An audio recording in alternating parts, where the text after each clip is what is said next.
यानंतर वळूया पुढच्या बातमीकडे। मुंबई भाजपचे राष्ट्रीय अध्यक्ष अमित शहा यांनी शिवसेनेचे पक्षप्रमुख उद्धव ठाकरे यांना फोन केलाय। काल रात्री हा त्यांचा फोन आला होता। एनडीएच्या बैठकीचं त्यांनी निमंत्रण दिलंय। ऋत्विक भालेकर आपले प्रतिनिधी आता आपल्या सोबत आहेत। ऋत्विक, फोन आलाय, रिप्लाय काय? विलास, काल रात्रीच अमित शहा यांनी उद्धव ठाकरेंना फोन करून एनडीएच्या घटक पक्षाच्या बैठकीचं निमंत्रण दिलं आहे।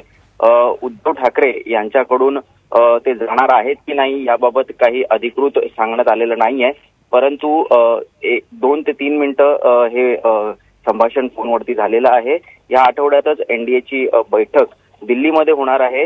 राष्ट्रपती पदाची निवडणूक जी महिन्याभराने येऊ घातलेली आहे, या संदर्भात महत्त्वपूर्ण चर्चा या बैठकीत होणं अपेक्षित आहे आणि शिवसेनेचा या सगळ्या निवडणुकीमध्ये मोलाचा वाटा राहणार आहे। साधारण 25,000 मतं जी आहेत ही शिवसेनेतनं मिळणार आहे आणि शिवसेनेच्याच भूमिकेवरती कोण राष्ट्रपती होणार हे ठरू शकतं। त्यामुळे शिवसेनेकडनं कोण जाणार, शिवसेना या बैठकीला उपस्थिती लावणार की नाही याकडे आता सर्वांचं लक्ष लागलेलं आहे। विलास, नक्कीच धन्यवाद ऋत्विक, तुम्ही दिलेल्या सगळ्या सविस्तर माहितीबद्दल।